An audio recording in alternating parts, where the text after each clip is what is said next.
Welcome to the How I Became podcast, all about entrepreneurship. Hi, Jared. Thank you so much for joining me on the podcast, How I Became. Yeah, awesome. Thanks, Kelly. Happy to be here. Great. So, Dad, omni-channel shopper marketer, agency owner, entrepreneur, content creator, which I know isn't on your LinkedIn page, but you are. You create a lot of amazing content, nano investor, and very tall guy.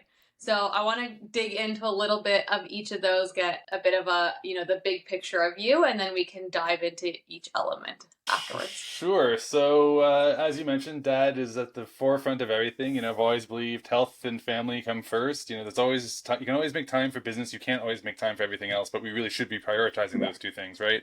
If you don't take care of yourself, you're never going to be successful at whatever you're doing. Because if you're not at your best, how can you possibly perform at your best? And family is so vitally important. And we talk about it a lot. You can't make back the time you lose. You only get one chance at a lot of these things. And for entrepreneurs, I'm really fortunate. I come from a family of entrepreneurs, and my father was the one who was the out of the house side of the business more so. But he always made a point to be home. Definitely almost every weekend he was available at home. He was home for most evenings, even if it was just to come home for dinner, to say hi, put us to bed, then he could go back to work, which was, driving, 30 minutes or so from Thornhill out to Pickering where the store was, So he really instilled, and my mother, of course, as well, in raising us and doing all the other things that you could do off-site back in those days, so bookkeeping, accounting, all the financial type things, really instilled that importance of family first. So I am a dad. I have a 4-year-old daughter who's incredible. She's kind of got into some of our businesses along the way too, so she kind of knows what it's like in a little bit. Definitely exposing her to a lot of the industry as we go. We were kind of chatting before we started about my weekend plans, and we're going to all these different food festivals all summer, partly because I want to expose her to all the different cuisines and the cultures and the music and the dance and the fashion. We were at Afrofest last weekend. She got really absorbed by all the incredible patterns and all the clothing. She really loved it. But we're also looking at all the different brands, because now I have founder friends at all these events, which is incredible. So we get to go and say hi, and she gets to see what goes on and what it's like. So it's really cool. So yeah, so definitely family and health, top 2 priorities. Number one, first and foremost. So I'm an omni-channel marketer. It's true. I run a marketing agency called The Think Tank. We are based here in Toronto, but work with consumer packaged good brands in particular, but really any consumer-oriented brand in developing campaigns that get consumers excited to come and try and buy or sign up for your product or service. So if you think about, in a really traditional sense, that would be, a beer company's summer promotion where they have a gift in every box. It could be go to the store, buy 3 products, and enter for a contest for a trip to Italy for a week adventure with your family. All the way down to doing POP displays in store and contests and everything in the digital space and podcasts. And that's the beauty of omnichannel. It's really understanding where that consumer is going to be and delivering the same message you're delivering everywhere, but in the right style and format, and in some cases level of authenticity, to get that consumer really engaged with you. Because these days, it takes a lot of touch points to really influence that purchase. And a lot can go wrong, particularly in final mile. And for a lot of brands, that final mile is in a store. And so making sure that your program pre-store is really strong is important. But it's also important to consider that last bit, which can be very expensive. So it's an important one to figure out. And that's really what the agency does in a nutshell. And I get to... Yeah, sorry. So sorry, the agency's focused on that internal, that total experience, or more the final piece? We do everything. So we take typically the way we work with most of the brands we work with is that we get brought in to do specific programs. For some larger brands, we do support them with their overall retail strategy in terms of the marketing components, looking at things like how do you leverage your trade spends, how do you get secondary locations with flyer positions, some at-shelf discounts, which is all the trade side of things, and then shopper is more of the at-shelf communications, those point-of-purchase displays, all the corrugate print, loyalty programs, and that's kind of that aspect. So for us, we typically get brought in when there's a brief, usually something around like a season. So something like right now, back to school is rolling out into market. So we're actually already starting to plan out, winter holidays and like Valentine's, right? Like it's crazy. But a brand will normally come to us and say, we want to have a campaign running during this period, activating in these retailers, targeting this audience with a whole bunch of consumer insight with this type of budget. Develop a campaign for us. So we'll develop everything for the creative, how the budget gets allocated, any partners that need to be included, how to leverage all the different retailer programs, and we'll put the whole thing together and then execute it. Mostly by ourselves. There are some areas where you have to have partners. Things like retailer media is we obviously don't own that media. We have to work with other media agencies. And then often brands have partner agencies they really like. So we'll work alongside them to leverage that, they might have some assets we can leverage, or we might, if they have a social agency, we'll team up with that social agency because they're only doing buying for them. We don't want to do the buying here. We'll get them to do it, right? Like, here's what you need, here's the budget, just make it happen, right? So that's what we do for most of our clients, are these really large campaigns. I have a real interest in small brands, always have, always will. So we do work with smaller brands on a more restricted level. So, do a lot of digital work on a smaller capacity. We can do, if you're trying to launch into some of the independents, they don't really have these robust programs like a Loblaws or a Sobeys would have, particularly on the loyalty side. So, we can kind of help sell in different ideas, whether that's going to be a poster or some type of activation, although it's harder to do in independence just because there's fewer options. But we do all that. We do package design and branding. And one of the newer things we've rolled out at the agency, actually, based on my experience being a founder for 2.5 years of a CPG product, is a program called the Thinkubator, which delivers very specific retail-oriented design with some additional services in the design realm, and then digital and retail marketing strategy support. And we've really designed it so that we can come in and support emerging brands who need very specific parts of strategy or design, right? Because everything in retail, it's a specialized type of design for print, and we're really good at that. And we're able to just deliver design thanks to a couple of different print partners we have. We can just rapidly handle just that design piece.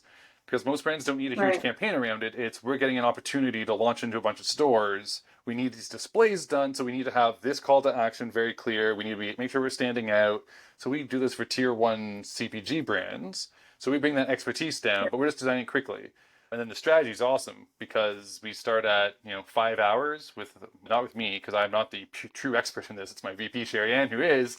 We start on a 5-hour block with that and add an hour on as we go. So someone tried to call me like a fractional agency recently, which that's technically what the program is in many ways. But it's much more as a just-in-time agency is more how I'd look at it, right? You need a couple hours of consulting. You don't need someone to help design everything. I just need you to come in and tell me, here's my entire annual strategy. Here's all the key occasions we want, and here's the retailers we want to focus on. How do we make this all work with our expertise? So that's kind of an evolution that's come from my experience working with emerging brands and having been a very tiny startup for 3 years, really, technically all in.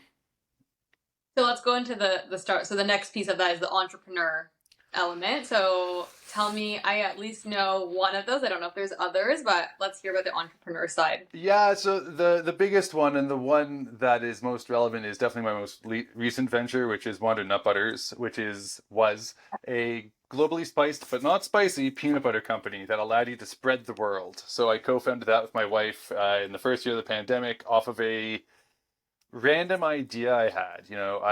I'm not to brag, but I'm a pretty talented scratch cook. I grew up vegetarian with parents who cooked a lot at home. I was homeschooled for a lot of my elementary years, so I grew up in the kitchen with my mom. Grew up watching very little TV, but the one channel I did watch a lot of was Food Network.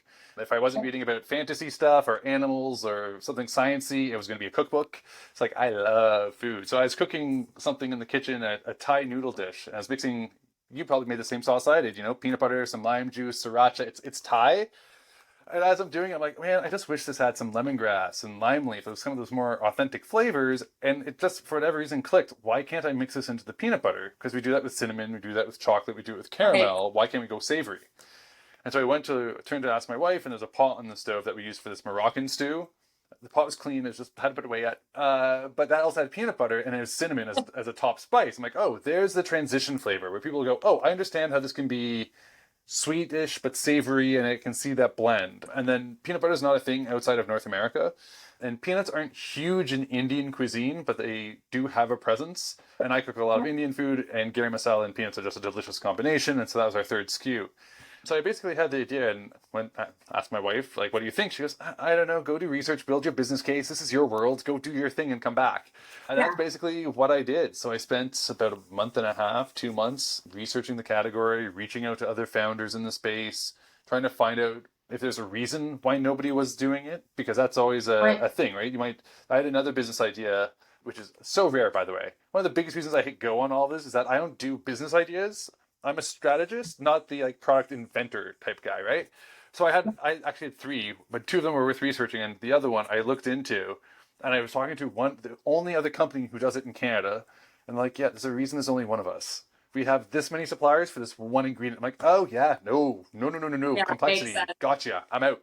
Um, So when you see that complexity, it's almost like as a founder, when you're trying to figure out, is this a viable business? It's think about all those complexities and if what are the reasons that this thing doesn't exist yet, or the version of it that you're creating doesn't exist yet. It's a good insight there. Yeah, absolutely. And it's not to say if no one's doing it, you shouldn't do it, right? Nope. And it does need to, very much to your point, it does need to be a very calculated approach, right? So I can talk about, Midday Squares out of Montreal is a great example. 26 different co-packers and co-manufacturers turned them down and said, you can't create this with machinery.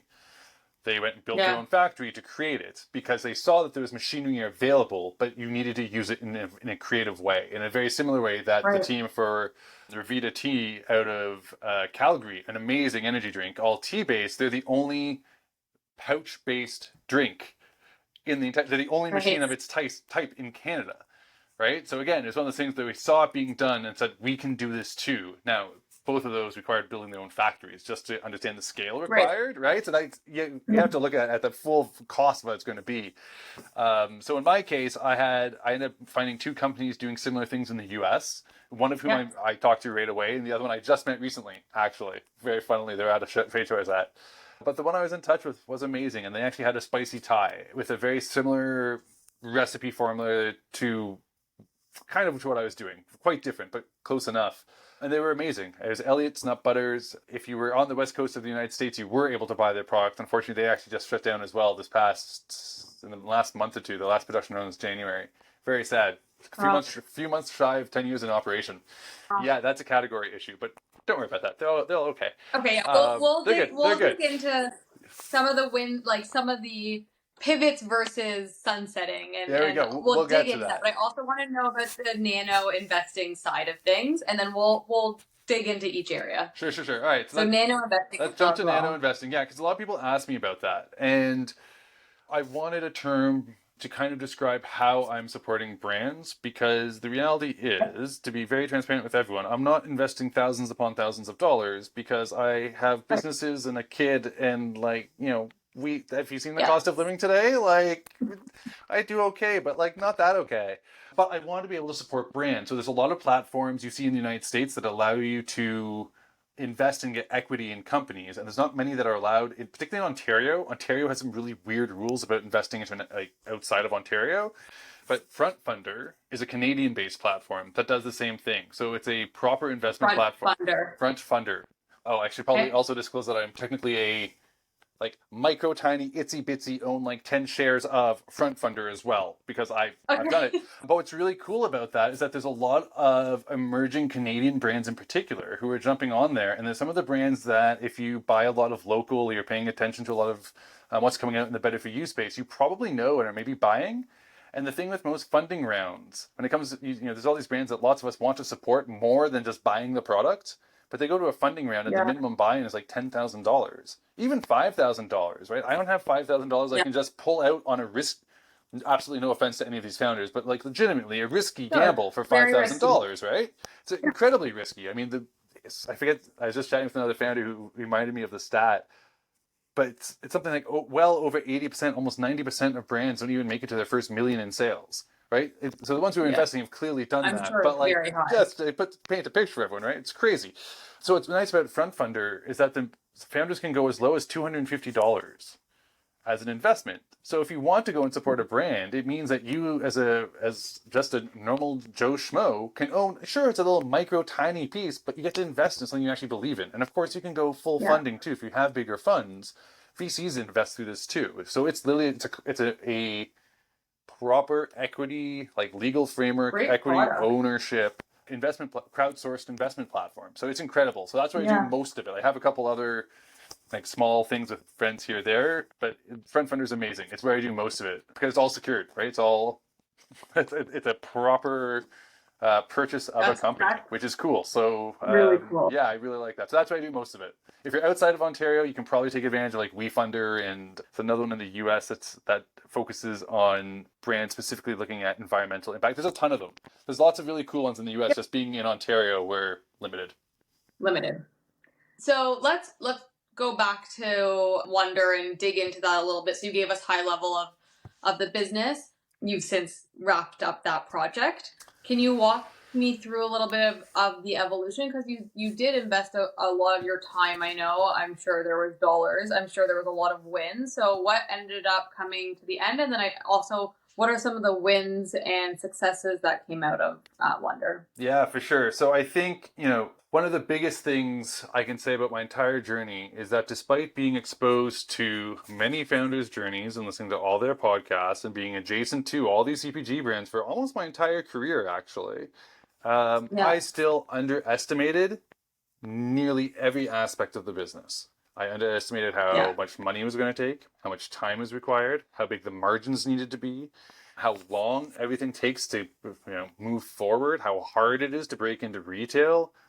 And again, I had great advisors. I talked to founders all day, and I still underestimated it. And so, when I launched it, I still view everything as a massive success. Just even as I paint this like horrible negative, I still view the whole thing as a success because I launched it for 3 reasons, right? So I already shared one. I'm not an idea person, but I had an idea. So I had to do it. I come from a family of entrepreneurs, so kind of needed to do it for my own, pride.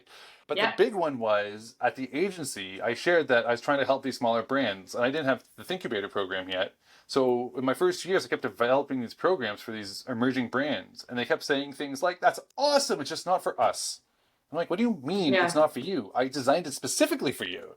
And I'm a big believer that if your theory and secondhand knowledge aren't getting you the results you want, you have to get your hands dirty and go and do it yourself to figure out what it is you're not understanding. And so I needed to understand what it takes to get the idea from your head to a retail shelf, regardless of how big that shelf happens to be. So, I did a lot of things right, but what ultimately ended up crashing us at the end, the biggest one was margin. Margin was definitely the biggest one. Inflation finally caught up to us in our supply chain. It took longer than most, to be honest, but it definitely caught up to us, and it took our margin well below a point of any type of viability. So that was the biggest factor, right? Without margin, there's 0 point, and without margin or a path to reclaiming the margins you need, there's 0 point in investing anything else.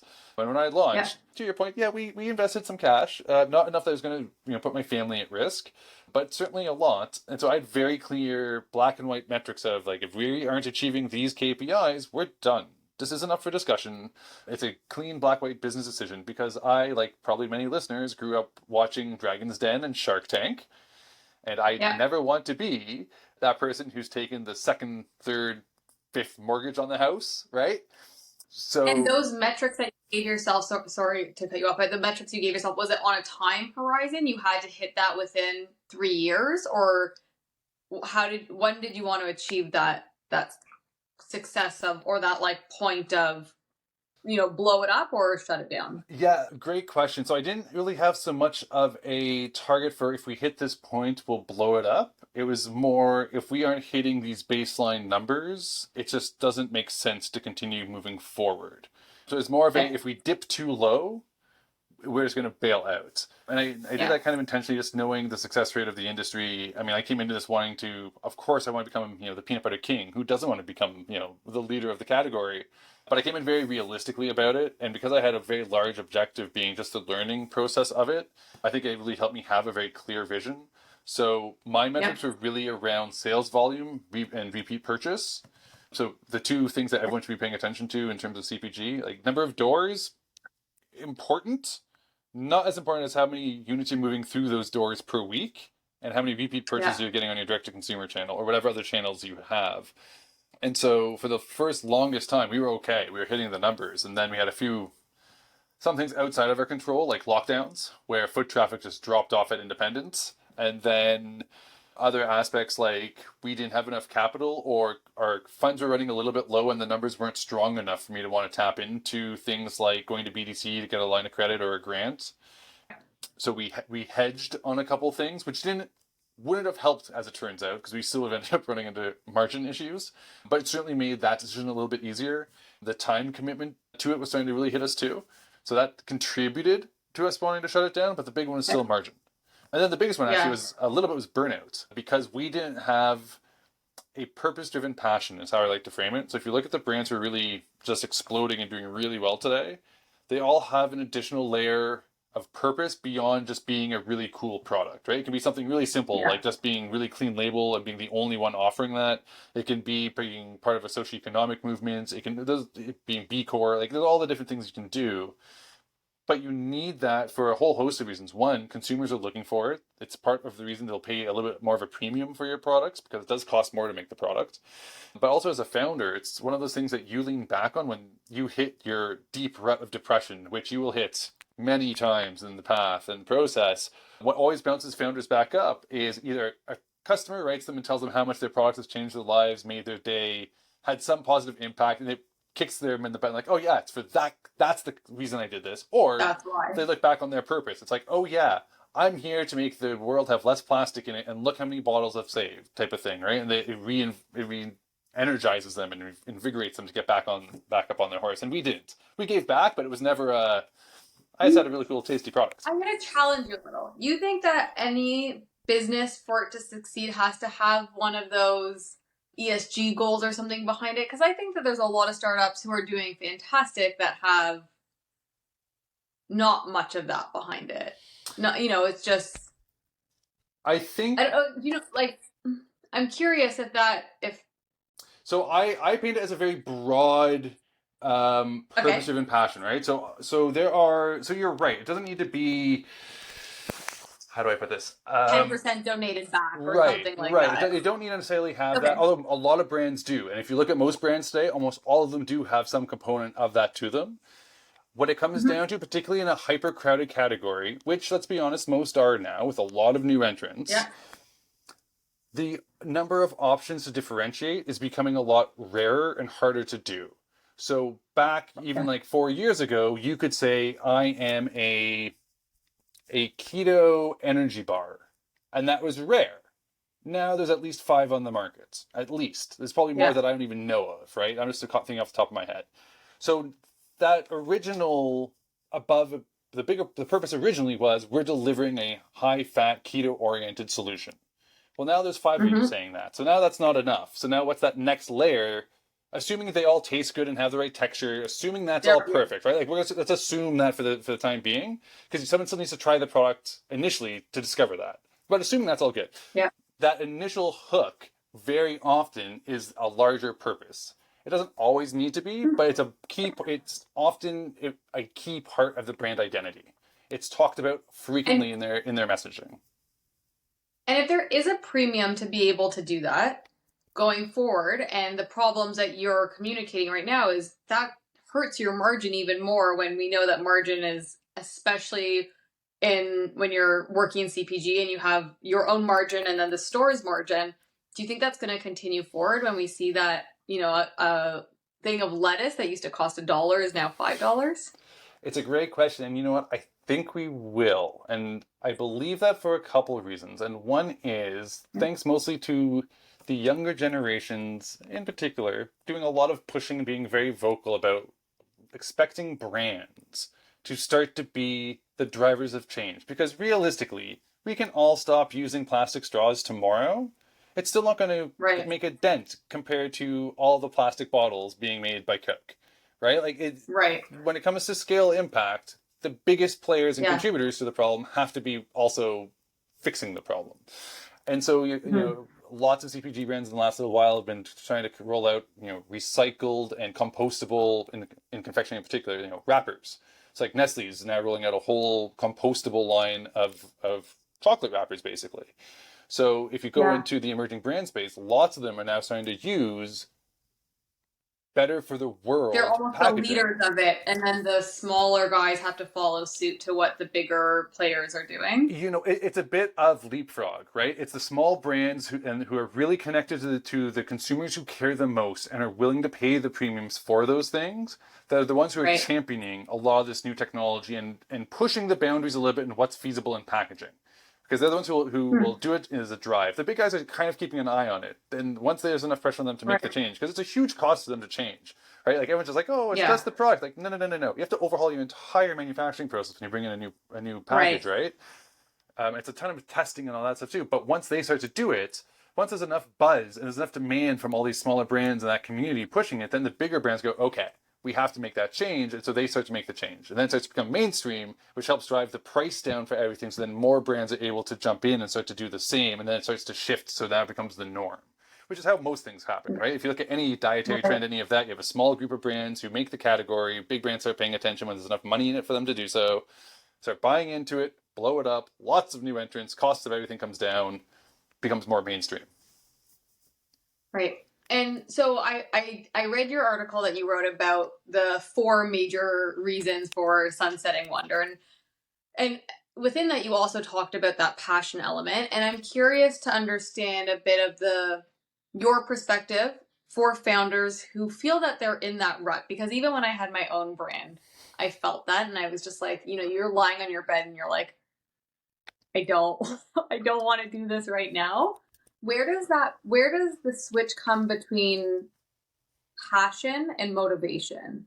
Because sometimes the passion is paused for whatever reason, but you just have to keep yourself going. I think you had some very real reasons where sunsetting was the right call, but how do you make that decision? Yeah, it's definitely a tough one. And, not to say that I wasn't emotionally attached to my company, because I definitely was. Of course. But, kind of going back to purpose, a lot of people founding and creating brands now have a really emotional attachment to the product, right? They're creating it because of something they found lacking or they needed. And so for them, there's a deeper emotional attachment. So for me, it was a lot easier because I had, I think everyone should have really clear metrics as to say, like, once we hit this point, is it worth continuing or not? It's going to be a little different for everyone. It's going to be a lot based on what the consumer feedback is about why they're not buying your product, right? If they're saying it's too expensive and you've sourced out every single possible vendor you can and you just can't get your costs down, it's just not viable. No matter how much you love that product or your consumers love that product, it's just not going to be viable. So, I think one thing what's starting to get talked about a lot more now in the founder community, which I think is great, is that we're all recognizing that social media is still, as much as we say we're trying to make it more real, it's still really positive. And it can be really overwhelming when you see a lot of positivity. And even those who preach being really authentic and transparent, and this is not a jab at them, by the way, but who have that more transparent approach, they only share the negatives only so often. And the reality is most of our days are actually pretty mixed. Right? Like, they're just not that exciting. And so, when good things happen, you like to share the good things, and bad things, there's a fear of exposing failure. And, bad things only happen so often as well. At least that's the perception. What we don't talk about so much is that one bad thing is actually going to have a ripple effect on you for the next 4 weeks. And we don't talk about that ripple so much. We just talk about, this thing happened, but we're going to pick ourselves up and we're going to go. And I think all founders we need to get better about talking about this, but the reality is we all go through it and we all hit that wall of just, this sucks, this isn't working, this isn't going the way I want it to. And one of the strongest things I think we can all do is recognize that most founders I know have an open door to other founders, particularly if they want to talk about what's going on in their company and they need a sounding board and bounce ideas off of it. And that was one of the biggest benefits I had and continue to have, actually, in both agency life and when I had the company, is that I have an incredible network of other founders who I can just call up and you'd be like, hey, I'm having a really crappy day. The sale didn't come through. This thing just blew up on me. Let's talk. And they'll either be like, hey, you want solutions? You just need a vent. I'm like, yeah, I just need a vent. Cool. We'll vent for 20 minutes and then, okay, I'll turn it around and be like, do you got something to vent about? Well, how's life? And we'll chat and talk through, and you feel 1,000 times better knowing that, A, you're not alone in it. Others are going through it. And then you can sometimes get solutions to problems too. You bring up 2 good points there, and I want your perspective on both. One, that loneliness element, because I think even as having a co-founder, and I know you had your wife in it, it's still incredibly lonely. So having that community is great. And the second thing you mentioned is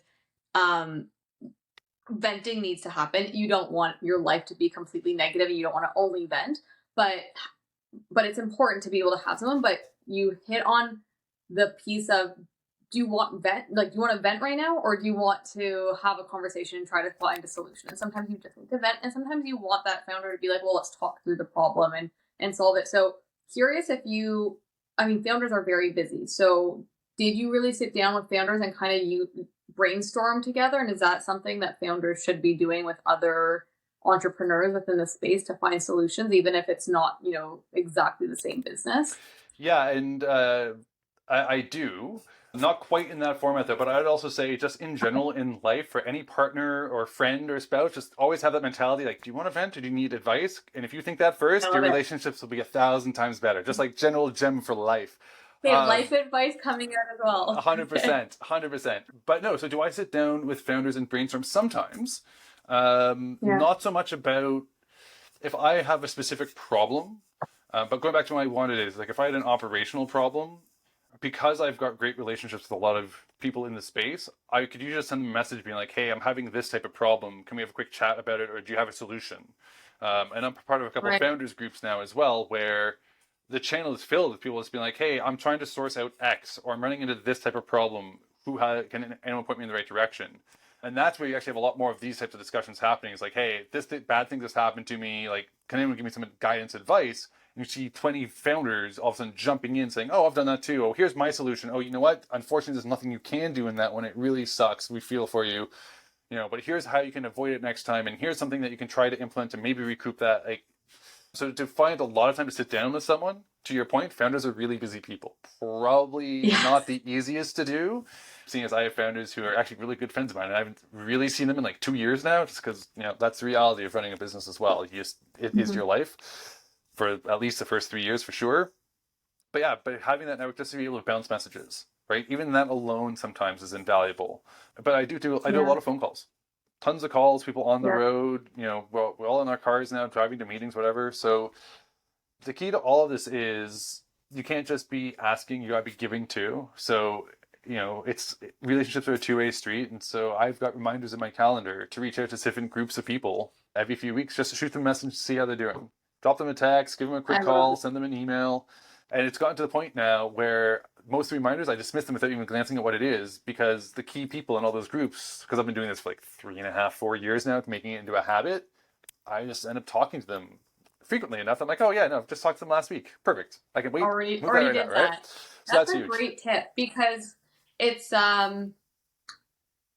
you end up looking like, oh, I want to ask this person a question or for their advice, but you don't want to use that up too much or take advantage of them. But if you create that reciprocal, and again, life advice, I think that works even in friendships as well, or anything. Yeah, that's great. You mentioned a few times the communities where you can kind of post a question and you get feedback. Is it like a Slack group you're part of, LinkedIn? Where do you post these things that you're getting the feedback? For sure. So I'm part of one that's semi-invite only. It's not really that closed off. You just need to be a CPG founder and know a couple other people. And that one's actually a WhatsApp group, which is really convenient for me because I'm not a Slack user.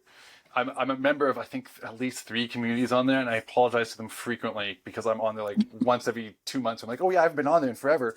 It's just not my primary chat platform, and I don't have time to track multiples. But on Slack, there are tons of incredible founder communities. CPG Connect one focusing entirely on CPG.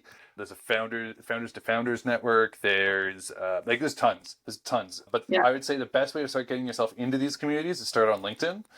If you're a founder already, or you're thinking about becoming a founder, look up, if you're not already exploring brands within the category you're thinking of getting into, go find who the emerging brands are and go connect with their founders, and then see what those founders see what posts and which other founders those founders are connecting with, and see what they're engaging with, right? And so you start to build the relationship with them by engaging in their content and then engaging with the people they're engaging with, which also expands your network. And very rapidly, you'll start to find that you're starting to meet all these incredible founders. And I'd also take it offline. Right? We're back to having events in person again, which is amazing. Every single urban city, for the most part, has some type of founder meetup group. Some have more than others. Montreal's actually incredible. Toronto's decent. Montreal's apparently even better. I hear. I haven't been. But look into that too, because there's a lot of those communities, and it's a great way to start connecting with the founders. And a lot of those are hosted by founder groups, and they're a way for you to get introduced and get connected into those. I love it. I just think to the days that I had my business, and you're, to your point, extremely busy. So just being able to prioritize family time, if you're still full-time working, that and the business, and it's a lot. So having those communities to kind of lean on and just hear some of the other stories, I think is always so valuable. So now you have come from an entrepreneurial family and you tried your own business, and I think you mentioned there was a couple others. So are you done with being a founder and starting your own business? Do you think that there's going to be more, even though you're not an idea person, are there going to be more ideas that you want to tackle in the future? I've had a few other areas I'd like to go and explore as a founder, not in food or CPG. Hard pivot out of that. It's a really fascinating place, and I love the category. But as I think every founder in the space will tell you, you have to be a special type of crazy to go into it because Yeah. it is so rough. I mean, you just get knocked left, right, everywhere. It's like being on a boat in the middle of a storm, right? You just hang on for dear life Yeah. and try to stay afloat a lot of the time. And that's a big learning for me too. I like running things, but that was a lot more pressure than I really wanted to handle without having a broader support team working directly with me. And that's a Yeah. really common thing from a lot of founders too, right? Running solo, to your point, running solo is tough. It doesn't Yeah. need to be a co-founder being on board, but having a team member or someone who's like a partner without being an actual partner, it makes a huge difference. So yeah, Totally. I have some other ideas I'd like to do. Just like kind of looking at what's happening out in the market. I think I have a few ideas, but the reality is I probably won't get to any of them because they all require a huge amount of capital to start, which has become such. It's a barrier everywhere. I mean, even realistically now to start a CP like a food and beverage brand, I used to say you could maybe start with 60K, but really you're looking at like at least 100,000 realistically to get off the ground with any type of real fast growth projection. Yeah, it's a huge amount of Tough. capital required. Um, we've talked about, a few of these things, and I think some of your thoughts came through, but myths that founders are told that you've kind of realized, because I know you're now in these communities and a founder yourself. So what are some myths that founders are told that you would want to dispel, or even for yourself, things that you thought that you would wish you didn't think? Oh yeah, so many, so many. Where to begin? There's some really basic ones that I think are now becoming more common knowledge, but the the reality of doing a 3 year push and being bought out for some millions of dollars is highly improbable. Like that's unicorn. Like they're Yeah. called unicorns for a reason. Like let's realize that. You really need to be able to differentiate yourself. There's a lot of, especially over the pandemic, the beginning of the pandemic was actually a great example of what happens when you don't differentiate. If you hopped on to, I don't know if this is still true, but certainly when I was doing a lot of work with Wander on TikTok in particular, you'd hop over to like the small business check hashtag, and the number of candle makers, soap makers, beard oil makers, right, all the relatively low barrier to entry categories just got swarmed. And everybody jumped on to things like TikTok, and they're all people who are like, yeah, I've been doing this for a year and a half, and I have like no sales. You're like, well, what's your differentiator? If you don't have Yeah, one, there's a or if you million of you. do, you're not communicating that very well. So you go and Yeah. look at some of the categories that are really hot. Anything in snacks, it's a prime example. Super competitive. Everyone's fighting for that space, and the reality is, when you're getting listed, you're knocking somebody else out, right? And that's something I don't think everyone talks about getting on shelf, but you also have to think the reverse. You're knocking someone off, so Yeah. it means that you have to have something that has a higher value to a consumer, that's going to move more units, going to help grow the category. It's innovative in some way, which really today innovation is so rare. It's much more iteration than anything else. So how do you position that in a way that seems innovative? Really important and really hard to do. And some founders are really good at it. Some are actually good at it because they're so caught up in the day to day they can't see forest for the trees and they just go down the wrong path. And some just don't have a marketing background and aren't great at it, and so rely on creative talents. And some of us are good, some not. And lots of range of quality out there. Yeah. That's a big one. The rush to retail, I think, is also, I kind of hinted at that before. Number of doors you're in is important because there is a critical mass required for you to hit profitability. So the doors are important to a degree, but the turns, like the velocity in those stores, is way more important. And people, up until very recently, talked about the number of doors as being a real metric of success. And anyone who's actually been in the space for any real amount of time is like, not really, because you can get listed today and get delisted in 3 months if you're not moving. So I'd Knowing rather also that there's always someone trying to take your spot, right? Like there's constantly. always that someone trying to take your spot because you just took someone else's. Exactly, right? And so, Yeah. really direct to consumer is getting very expensive due to shipping.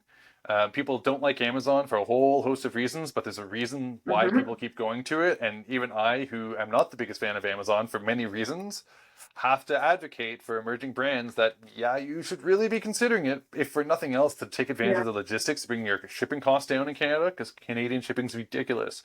And then if you are going to start breaking into the bigger retailers, really read all the terms and conditions and understand all the costs that are going to come along with those big retailers. So there's the listing fees, there's chargebacks, there's mandatory trade spend. It costs a lot. And the biggest retailer in the country, while it gets you a lot of product, comes with some very, very challenging terms. So, maybe don't rush to be in the biggies right away. Know who you're signing a deal with. Yeah, very much so.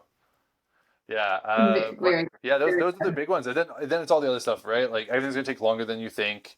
There's a humongous number of founders who are probably still have some type of second job or a side gig to support what they're doing. So again, once you're in the space, you start actually understanding that so many of the brands and love are actually like 3 people behind the scenes, because that's how businesses are run now. It's amazing. But also understand, it takes a long time for things to gain traction and to get going. So you need to plan everything a lot. And that's why it's so great to talk to a lot of people in advance, have really realistic expectations around your growth plans. If you can find mentors, even better, because mentors can really help ground you, because as founders, we get very excited about everything. Everything's exciting, right? Oh, we got a new store. Let's go focus on that right now. Oh, that's a new shiny social platform. Let's go check out Threads. Focus. Right? Yeah. And you have to anchor yourself, be like, whoa, is that really the right retailer? Do we need to be on that new platform? What were the results of that last campaign we run? And how can we actually use that data instead of just saying, oh, that's some great data, and then racing by it and not actually using it, right? It's so easy to do that because everything's exciting. You're in high growth, positive. Sometimes you just need to slow down a bit. And that's where having an advisor, having a really strong partner who's on that side of things can really help keep you on track. Perfect. Okay. And then my very last question for you. So as you know, the name of the podcast is How I Became. How you became to that place you are right now, whether it's how I became, frustrated with my path, how I became happy, how I became a founder. If you were to name the place you are right now of how I became, what would your episode be called? And it can be long, short, anything. That's a really good one. I think it's how I came. That's really good. I'm trying to frame it into the how I became.